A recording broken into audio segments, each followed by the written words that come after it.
Hello, and welcome back to another episode of Drug Cultures. I'm Sky Hawthorne. This is my show. All opinions expressed here are my own, as is any music, for now. As always, nothing I say on this podcast should be taken as medical advice. I do not and will not recommend that anybody take any drug for any reason. All content produced here is for the purposes of education, entertainment, and occasionally harm reduction. If you're interested in learning more, have an idea for a future topic, or want to tell me that I'm wrong, which I'm sure many of you will, given that I'm talking about American politics today, you can follow the show on Twitter at DrugCulturesPod, Instagram at drug_cultures, though for some people it seems to be getting shadow banned, or you can shoot me an email the old-fashioned way at drugculturespodcast@gmail.com. On January 6th of 2021, rioters stormed the Capitol in protest of what they perceived to be a stolen and rigged election. It's one of those days where most of us can probably remember exactly what we were doing when we heard the news, saw that wave of people scaling the walls, heard the gunfire, scrolled through photos of senators and representatives hiding in their offices. Whatever you think of the events of that day, whether you believe they were an attack on our democratic institutions or a valiant effort to stop voter fraud, the day was certainly memorable. And of all the memorable images, all the moments that will be forever emblazoned in my memory, there's one in particular that comes to mind. Shirtless, muscular and bearded, covered in Norse tattoos, attractive in an almost California crunchy type way, face painted red, white, and blue, horned Viking hat atop his head, and carrying a spear, I'm talking about the QAnon shaman, Jake Angeli. Angeli was at the forefront of the protests, leading the charge into the Capitol building, directing other rioters to follow him, occupying the Senate chamber. He instantly became the poster boy for the attack, and after his sentencing in September of that year, he became a martyr for an increasingly aggrieved and alienated faction of the American right wing, who maintained loyalty to Trump and saw Angeli as a dissident and a political prisoner. It may come as a surprise, then, that Angeli's beliefs, particularly his cultural and spiritual ones, are not traditionally associated with the right wing, and certainly not with the Republican Party. In fact, they wouldn't be out of place on a New Age commune in the 70s or 80s. The phrase QAnon shaman comes because he self-describes as a shaman and believes he is a spiritual warrior with a calling to help others carve a meaningful spiritual path in life. While the Republican Party's base of support is still overwhelmingly Christian, Angeli's beliefs seem to blur any strict religious classification. Speaking at a welcome home party after his release from prison, Angeli called on the audience to help him win a spiritual war by summoning Christ-like love, which drew cheers, but the audience was not quite as sure what to make of things when he began to talk about Buddhism. I felt a certain silence when I mentioned the name of Buddha, but Buddha's a good dude too, you guys, he said to a largely quiet room. From the back, a woman can be heard shouting, "He's not our Lord." Perhaps most interestingly, Angeli is a psychedelic enthusiast, an outspoken, unapologetic psychonaut whose writings on the power of psychedelic medicine to transform individuals and society sound like they could have come from Timothy Leary or Terence McKenna, not people you usually associate with the American right. He wrote the following in 2018. I boldly recommend that these shamanic plants and techniques be used in the following ways: in substitute of pharmaceuticals and chemicals whenever possible to recover from illnesses and disease. Those seeking spiritual growth could be administered a psychoactive plant by trained professional shaman or psychiatrist if the individual is at least 18 years of age and in a controlled shamanic ceremonial environment only, or in retirement homes for people who wish to facilitate facing disease and the end of life, as well as using it for treating some forms of mental illness and criminal behavior, essentially acting as a healing medicine to help heal the pain that puts people there and keeps them coming back. Not the best written blog post I've ever read, but nothing out of the ordinary in psychedelic circles. To the best of my knowledge, this QAnon shaman's only defining mark of being a right-winger is that he supports Donald Trump. He's part of an expanding coalition of Trump supporters who not only diverge from the traditional Republican mold, think Bible-thumping rural evangelicals, wealthy suburban homeowners, etc., but proudly champion the use of hallucinogens. Given Trump's hardline stances on drug policy and the Republican Party's history of cracking down on psychedelics and drug use in general through the war on drugs, I thought it would be interesting and important to describe how the Trump coalition has become increasingly psychedelic. You're listening to Drug Cultures. We'll be right back.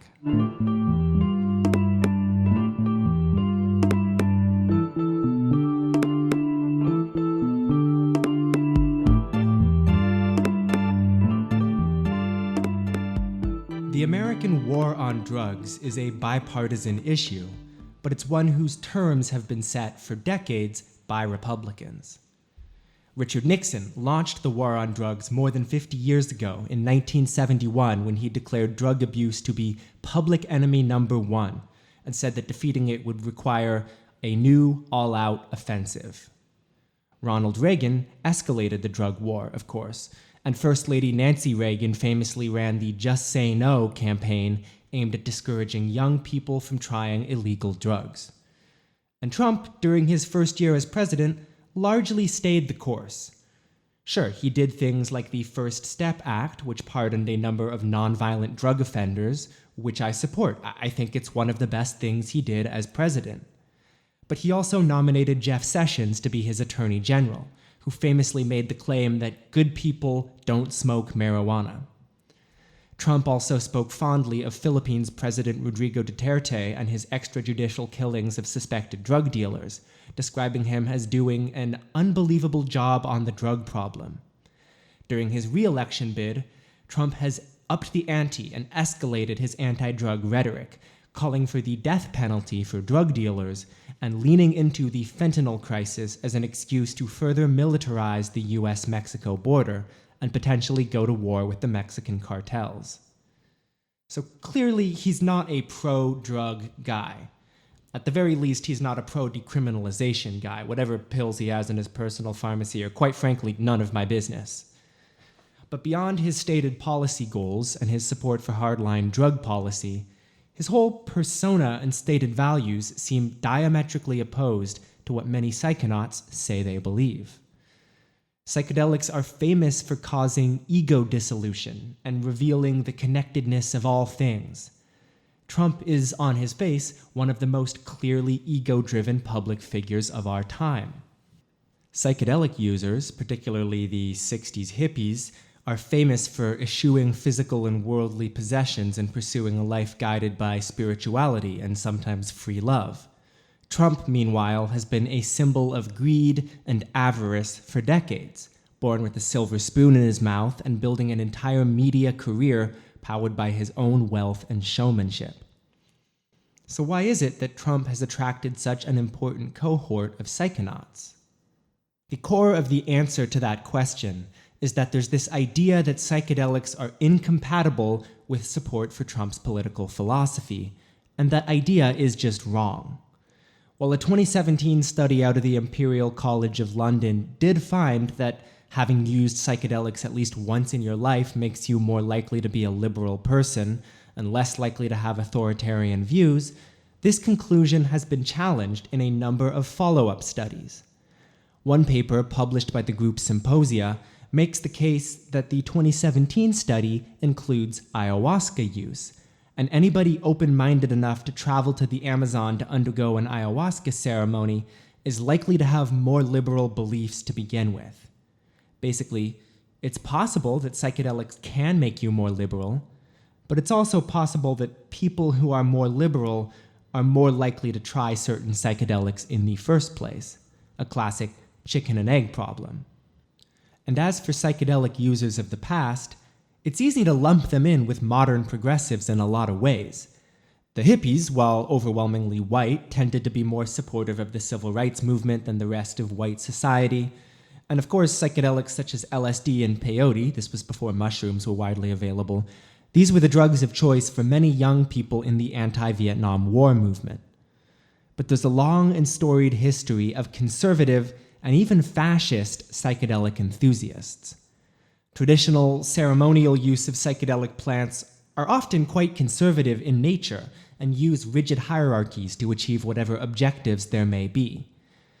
Peyote ceremonies within the Native American church come to mind as an example of this. You can listen to episode 5 if you want to learn more about how those came to be.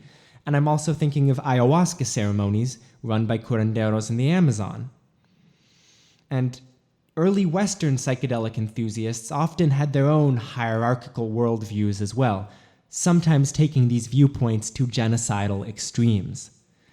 The Italian philosopher Julius Evola, a rabid anti-Semite and cheerleader of Mussolini's anti-Jew laws, became a staunch LSD enthusiast later in his life. Despite his experimentation with LSD as a tool for spiritual transcendence or whatever, he went to his grave in 1970 having never admitted or acknowledged that the Holocaust had happened. And there's a direct thread between psychedelic fascists like Evola and neo-Nazis of the 21st century. Aside from the fact that Trump acolyte Steve Bannon has openly admitted admiring Evola's works, a number of modern Nazi groups have incorporated psychedelics into their rituals as a way of building community and solidarity, white community and white solidarity. Andrew Thomasberg, who was at the famous 2017 Charlottesville rally and went on to become a recruiter for an occult neo-Nazi group, is another one of these openly pro-Nazi psychonauts, saying at one point, "There's nothing more Aryan than entheogenic drug use." Perhaps most famous is Gavin McInnes, founder of the Proud Boys, a far-right white supremacist group. McGinnis has spoken openly about his psychedelic use and even advised his podcast followers in how to navigate a challenging trip back in 2016. It doesn't seem like that much of a stretch that the same substances which could help an oppressed people preserve their culture, as peyote has done for American Indians, could likewise help the oppressors and the powerful reinforce their own perspectives.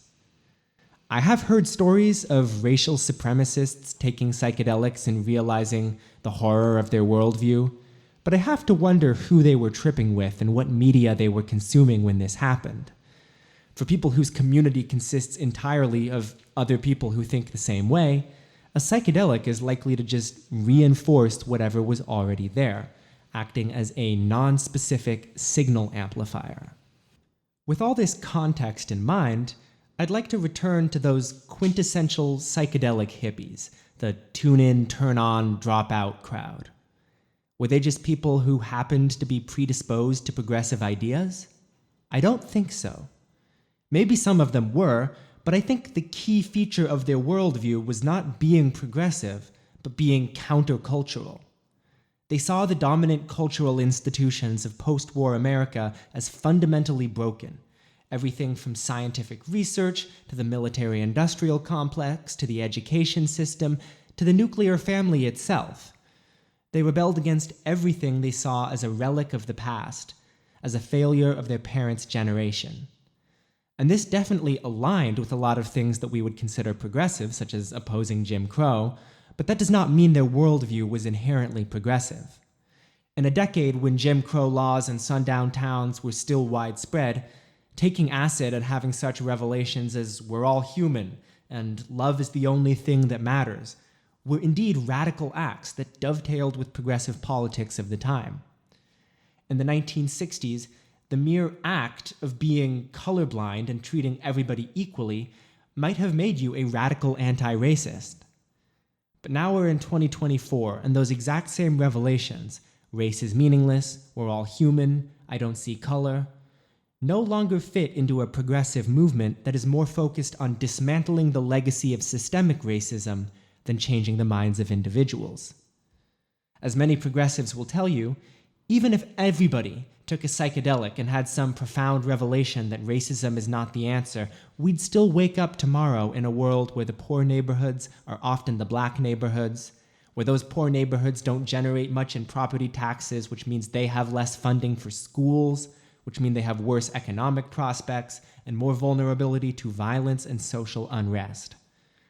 As such, people who take psychedelics and have these spiritual revelations about how we're all the same, they aren't drawn to the modern progressive movement as reliably as they might have been in the past. These 21st century psychonauts are oftentimes alone and adrift, and many have turned to the ultimate 21st century countercultural figure, Donald Trump.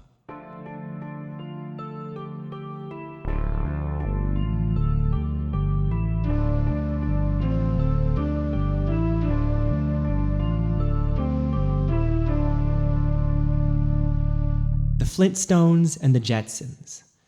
This is how Jules Evans describes the modern psychedelicized Trump supporters, which he sees as having bifurcated into two separate camps. Now, I have great respect for Evans and his work. I just want to say that up front. He's a true modern philosopher of the 21st century psychedelic revival, and his Challenging Psychedelic Experiences project has helped light a path forward for many people who've had bad trips and don't know how to process them or move forward. And there's certainly some truth in the arguments he's making about the modern Republican Party. In his worldview, the Jetsons are the high-tech, transhumanist, accelerationist, techno-libertarian types who see psychedelics as one more tool to achieve self-mastery and intellectual dominance. Think Peter Thiel, Elon Musk, or anti-aging guru Brian Johnson. Sometimes they microdose LSD, sometimes they take ketamine for depression, but they're all trying to max out their stats, and in the absence of massive technological breakthroughs like the iPhone, they're all turning towards a deregulatory politics as a way to squeeze more money out of the economy and into their coffers.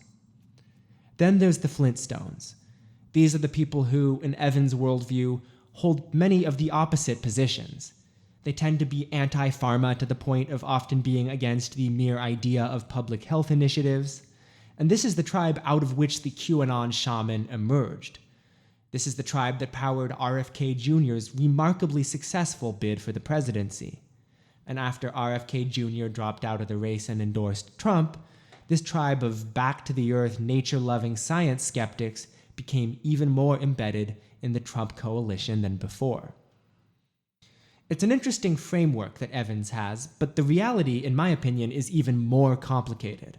Because it isn't just Silicon Valley libertarians and anti-vax conspiracy theorists who have incorporated psychedelics into their right-wing politics. More broadly, I think this political realignment around psychedelics is a symptom of a crisis of meaning, particularly among men. One component of this crisis is alienation. In 1990, 55% of men had at least 6 close friends. That number is now down to 27% as of 2021. That same survey in 1990 showed that only 3% of men were friendless altogether. And in 2021, that figure had jumped to 15% of men. Now, this problem is also happening with women, I just want to say, but it is especially pronounced among the men that are getting drawn into this new coalition. So this is a cadre of men for whom the idea of having a community outside of the internet does not seem possible. So of course, traditional leftist messaging on caring for others, caring for your community, banding together to take on the greedy and the powerful is going to ring a bit hollow. The internet and our financial and technological institutions have completely hollowed out the meaning of those very concepts like solidarity and collective organizing, that are traditionally effective at enticing people into left-wing thought. This has left a void into which public intellectuals like Jordan Peterson have stepped. For those of you who don't know, Peterson is a Canadian psychologist and self-help author who rose to prominence largely through his book 12 Rules for Life, which famously told young men struggling in their lives to focus on cleaning their room before trying to change the world. Now, Peterson has said lots of horrible stuff about trans people, intentionally misgendering people. He's also been horrible to fat people, black people. I think he's kind of a bad person in a lot of ways. But I actually defended him for a long time and think he's had a genuinely positive impact on the lives of a lot of young men who might otherwise have been radicalized into violence or domestic terrorism. He's also spoken favorably about psychedelics as a tool for people to find meaning. In his worldview, Psychedelics help you find meaning by recognizing your place in society. For Peterson, the point of a mushroom trip isn't to make you question everything. It isn't to help you realize you need to organize your workplace or take care of your neighbor. Its purpose is to bring you back to God, to religion, to give you an experience that will help you get your own life in order as an individual, and not an experience that will make you want to change society or the world around you. Make no mistake, his worldview is both explicitly right-wing and pro-psychedelic.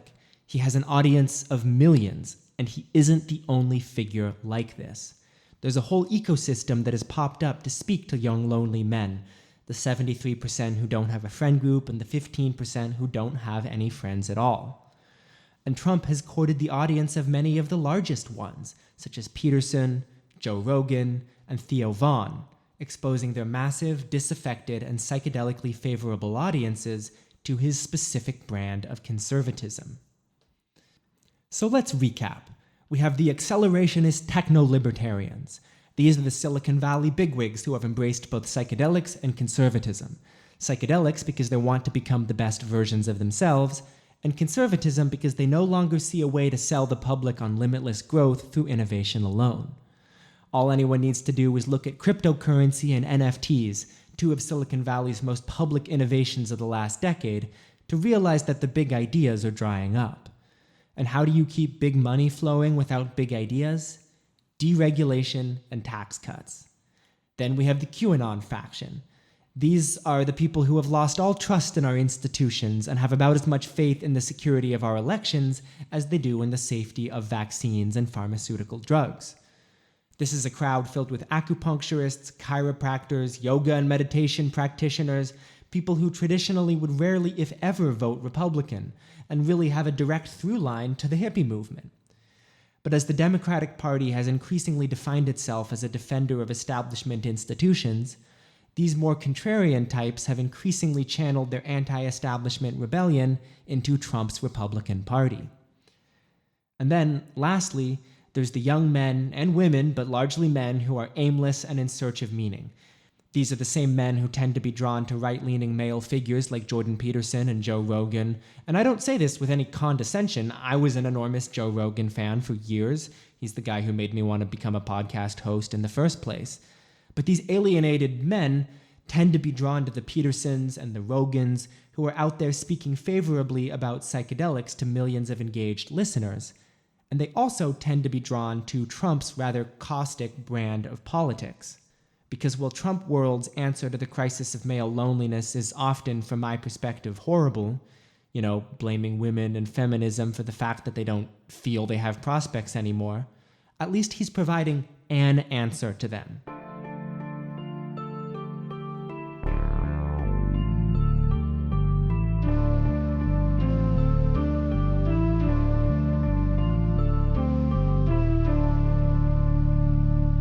So these three factions are powerful enough to give the modern Republican Party a remarkably psychedelic flair. But there's one group I haven't mentioned yet, and it's the most obvious one, so I wouldn't be surprised if you've been waiting for me to talk about it all episode.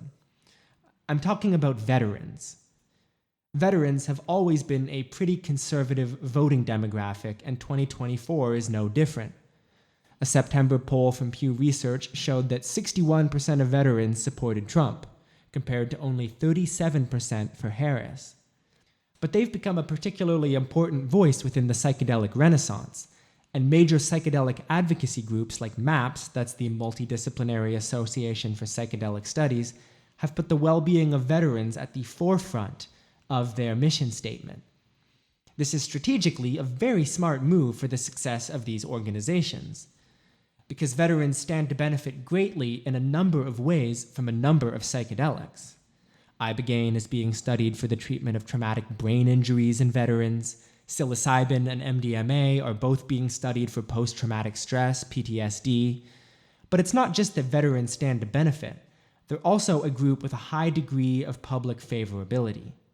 Whatever you think of our wars abroad, and I'm certainly a critic of all of them, a lot of us have veterans in our lives, in our families, people we live with and love, and who come home from wars with a lot of really serious and sometimes debilitating issues. And there are veterans in positions of power. Dan Crenshaw, the Republican representative from Texas who served as a Navy SEAL in Iraq and Afghanistan, is someone who has this massive bully pulpit and has used it to advocate for research into psychedelic-assisted therapy. And this wave of people speaking up has had a ripple effect through the Republican Party. Rick Perry, former Texas governor, has also become a huge psychedelic advocate.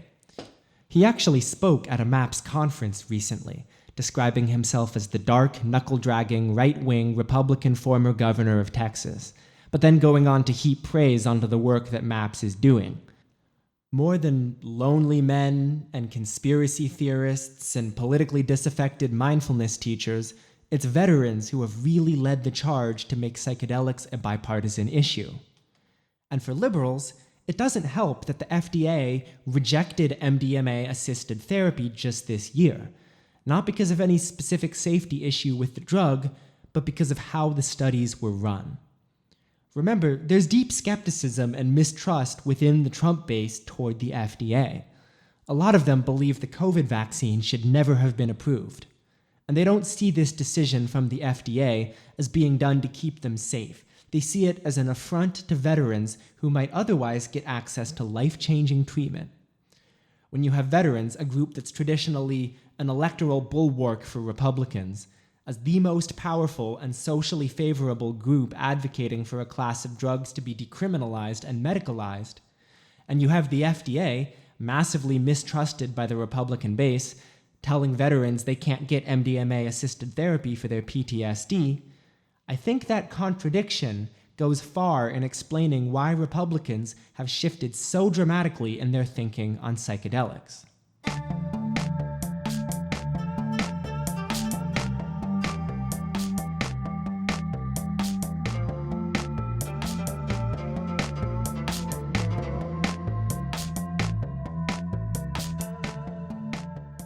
So now we have the real question.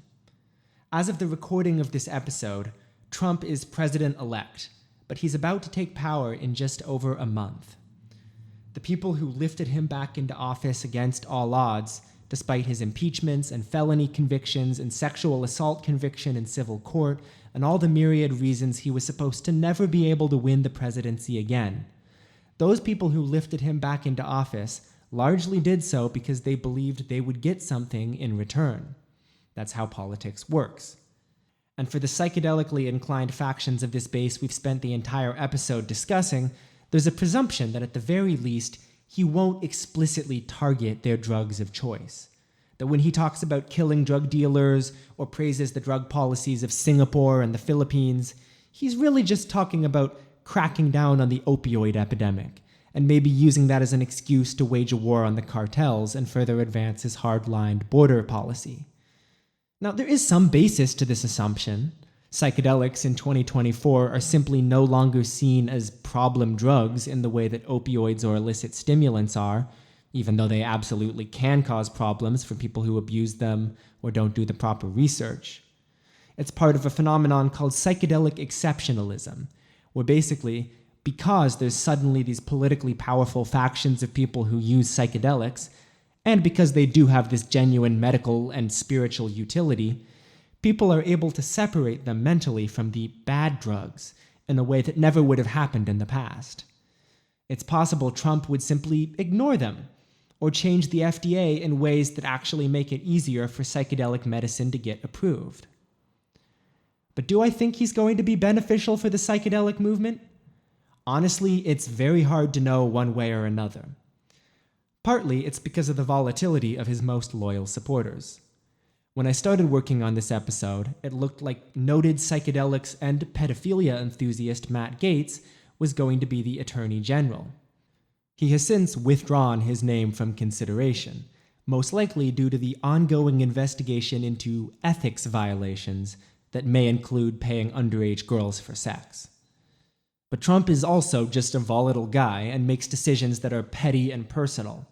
If he decides to cut RFK out of his orbit, or decides that Elon needs to be cut out of his orbit, who's to say whether he wouldn't turn against everything they believe in out of pure spite? I wish I had more answers for you. I don't. I have a lot more hope that Trump will legalize psychedelics than I do that he'll do any other good things. He's openly planning for a mass deportation campaign to remove more than 10 million undocumented immigrants from the country, and has threatened to deport immigrants who are here legally as well. He's promised to help Israel finish the job in Gaza and Lebanon, promised to remove us from the Paris Climate Agreement, and further slash taxes for the wealthy. And this brings me to my final point. Former Attorney General Jeff Sessions is wrong. Good people do smoke marijuana. But taking drugs won't make you a good person. It just makes you a person who takes drugs.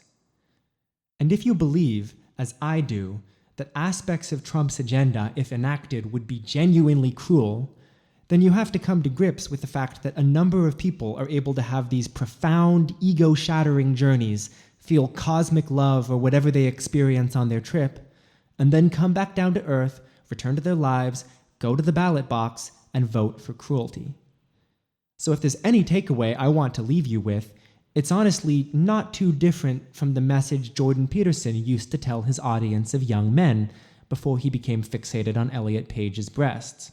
Whatever you learn on any of your drug experiences, take that message and use it to focus on becoming a better person, whatever that looks like for you. Don't wait for a 21st century acid-fueled collective reawakening to change the world. It's not going to happen. This is Drug Cultures. Thanks for listening.